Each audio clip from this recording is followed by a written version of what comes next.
पत्नी के अलावा एक पराई स्त्री के साथ संबंध बनाना पाप नहीं, यमराज खुद कहते हैं। राधे राधे दोस्तों, आपका माई आइडिया जर्नी चैनल पर स्वागत है। दोस्तों, हिंदू धर्म में बताया गया है कि पराई स्त्री के साथ संबंध बनाना पाप है, लेकिन यमराज ने इस कथा के माध्यम से खुद बताया है कि पराई स्त्री के साथ किस परिस्थिति में संबंध बनाना पाप नहीं है। क्या अपनी पत्नी के अलावा किसी पराई स्त्री के साथ संबंध बनाने से पाप नहीं लगता है? चलिए जानते हैं इसी सवाल का जवाब एक कथा के माध्यम से।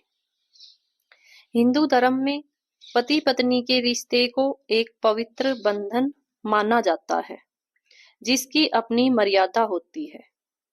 पति पत्नी में से अगर कोई एक व्यक्ति भी इस मर्यादा को पार करता है तो उसे पाप लगता है। इसके अलावा स्वर्गलोक में मौजूद उसके पूर्वज भी उससे नाराज हो जाते हैं। शास्त्रों में बताया गया है कि शादीशुदा व्यक्ति को केवल अपनी पत्नी के साथ शारीरिक संबंध बनाने चाहिए। अगर व्यक्ति किसी पराई स्त्री के साथ संबंध बनाता है तो उसे पाप लगता है। लेकिन आज हम आपको शास्त्रों में बताई गई एक कथा के माध्यम से उस एक परिस्थिति के बारे में बताएंगे जिसके अनुसार व्यक्ति अपनी पत्नी के अलावा भी केवल एक स्त्री से संबंध बना सकता है।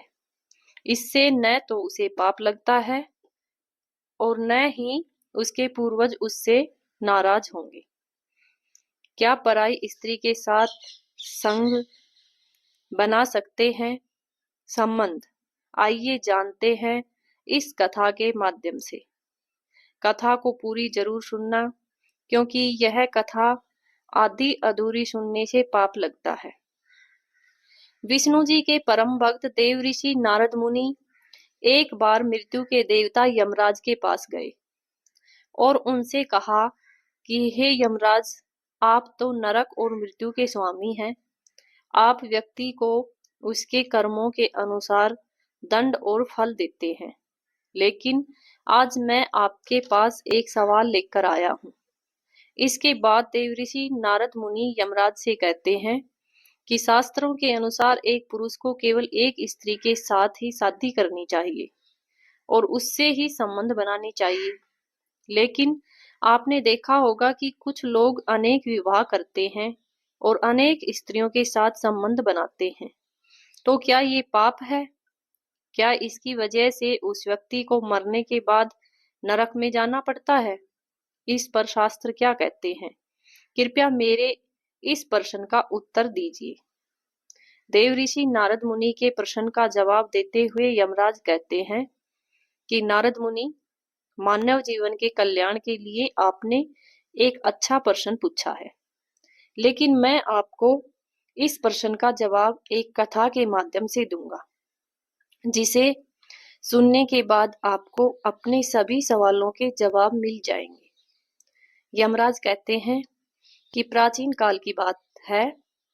एक गांव में एक राजा थे जो बहुत ज्यादा दयालु थे। वो अपनी प्रजा की हर एक छोटी से छोटी जरूरत का ख्याल रखते थे और उनकी प्रजा भी उनसे अत्यंत संतुष्ट रहती थी। राजा का विवाह भी हो गया था और उसकी पत्नी भी बहुत सुंदर थी। इसके अलावा उनका व्यवहार भी बहुत ज्यादा दयालु था। राजा रानी का जीवन अत्यंत सुखमय था, लेकिन उनको सिर्फ एक चीज का दुख रहता था कि उन्हें कोई संतान नहीं थी। राजा रानी और गांव की प्रजा को इस बात की चिंता थी कि राजा के बाद उनके साम्राज्य को कौन संभालेगा। राजा रानी ने अनेक वैद्य से अलग अलग उपचार कराए थे। इसके अलावा व्रत, दान पुण्य, यज्ञ और संतान प्राप्ति के लिए कई उपाय भी किए थे, लेकिन उसके बाद भी उन्हें पुत्र की प्राप्ति नहीं हो रही थी। ऐसे में दुखी प्रजा ने राजा को सलाह दी कि उन्हें दूसरा विवाह कर लेना चाहिए ताकि उनका वंश आगे बढ़ सके और गांव को एक नया राजा भी मिल सके।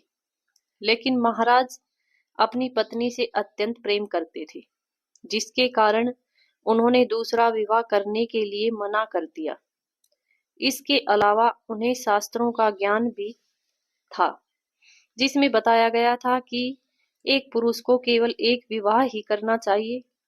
शादीशुदा होते हुए किसी और स्त्री के साथ संबंध बनाने से भी पाप लगता है। जब महाराज नहीं माने तो प्रजा रानी के पास गई और उन्होंने उनसे निवेदन किया कि वह महाराज को समझाएं कि वो दूसरा विवाह कर ले, क्योंकि भविष्य में उनके साम्राज्य को एक राजा की जरूरत पड़ेगी। लेकिन राजा ने रानी की बात मानने से भी मना कर दिया। स्वर्गलोक से राजा के पूर्वज यह सब देख रहे थे और उन्हें चिंता थी कि अगर राजा को पुत्र नहीं हुआ तो उनका वंश आगे नहीं बढ़ेगा। इसी भय के कारण सभी पूर्वज दुखी हो जाते हैं और एक दिन राजा के सपने में आते हैं। पूर्वज राजा से कहते हैं कि तुम्हारी वजह से हमारे कुल का नाश हो रहा है, इसलिए हम तुमसे बहुत नाराज हैं। तब राजा कहते हैं कि ऐसा मैंने क्या पाप कर दिया जिसकी वजह से आपको दुख हो रहा है, कृपया मुझे बताइए। तब पूर्वज राजा से कहते हैं कि पुत्र, हमारी मुक्ति का केवल एक ही उपाय है और वह है तुम्हारी संतान। जब तक तुम एक पुत्र को जन्म नहीं दोगे, हमारा क्रोध शांत नहीं होगा, क्योंकि हमारा संपूर्ण कुल नष्ट हो जाएगा। इसलिए हम तुमसे विनती करते हैं कि तुम दूसरा विवाह कर लो। लेकिन राजा अपने पूर्वजों की बात को इनकार कर देते हैं। जब राजा नहीं मानते हैं, तब सभी पूर्वज यमराज के पास जाते हैं और उन्हें पूरी परिस्थिति के बारे में बताते हैं। पूर्वजों की विनती पर यमराज धरती पर आते हैं और एक साधु का रूप धारण करके राजा के दरबार में जाते हैं। राजा साधु को देखकर अत्यंत खुश होते हैं और उन्हें भोजन कराते हैं और उनसे पूछते हैं कि आपके यहाँ आने की वजह क्या है। साधु राजा से कहते हैं कि मैं यमराज हूँ, जो तुम्हारे पूर्वजों के कहने पर तुमसे मिलने आया हूँ। यमराज राजा से कहते हैं कि तुमने अपने पूर्वजों को नाराज कर दिया, जिसके कारण तुम्हारे कुल का विनाश हो जाएगा। मरने के बाद तुम्हारी दुर्गति होगी और तुम्हारी आत्मा को मोक्ष की प्राप्ति भी नहीं होगी। तुम्हारी आत्मा जीवन भर यहाँ वहां भटकती रहेगी।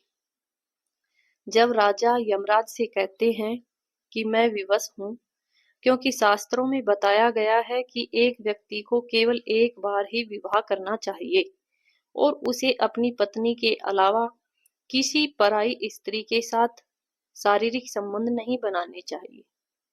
ये सब जानते हुए अगर मैं दूसरा विवाह करता हूँ तो मुझे पाप लगेगा।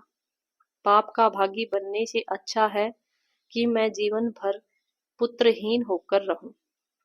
इसके बाद यमराज कहते हैं कि हे पुत्र, एक पुरुष दूसरा विवाह कर सकता है, लेकिन उसमें उसकी पत्नी की रजामंदी होनी चाहिए। अगर पत्नी अपने पति को दूसरा विवाह करने की इजाजत देती है, तो ऐसे में व्यक्ति दूसरा विवाह कर सकता है और उसे पाप भी नहीं लगता है। शास्त्रों में भी बताया गया है कि अगर किसी पुरुष को पुत्र की प्राप्ति नहीं हो रही है और उसकी पत्नी उसे दूसरा विवाह करने की इजाजत देती है ताकि उन्हें संतान की प्राप्ति हो सके, तो इस परिस्थिति में व्यक्ति को पाप नहीं लगता है। यमराज की बात सुनकर राजा का मन प्रसन्न होता है और वह उनका आशीर्वाद लेकर अपनी पत्नी के पास जाता है। राजा अपनी पत्नी से दूसरा विवाह करने की अनुमति मांगता है। जब रानी राजा को दूसरा विवाह करने की इजाजत दे देती है, तो वह शीघ्र ही दूसरा विवाह कर लेते हैं, जिससे उन्हें पुत्र की प्राप्ति होती है। राजा के इस फैसले को देखकर रानी, प्रजा और स्वर्गलोक में मौजूद राजा के पूर्वज भी प्रसन्न हो जाते हैं और यमराज का धन्यवाद करते हैं। इस कथा के माध्यम से यमराज देवऋषि नारद मुनि को बताते हैं कि किस एक परिस्थिति में व्यक्ति दूसरा विवाह कर सकता है और उसे पाप भी नहीं लगता है। दोस्तों, आज की जानकारी आपको कैसी लगी? कमेंट बॉक्स में जरूर बताना। ऐसी ही वीडियो देखने के लिए हमारे चैनल को सब्सक्राइब करना, वीडियो को लाइक करना। फिर मिलेंगे ऐसी ही जानकारी के साथ। तब तक के लिए बाय बाय, राधे राधे, जय श्री कृष्णा।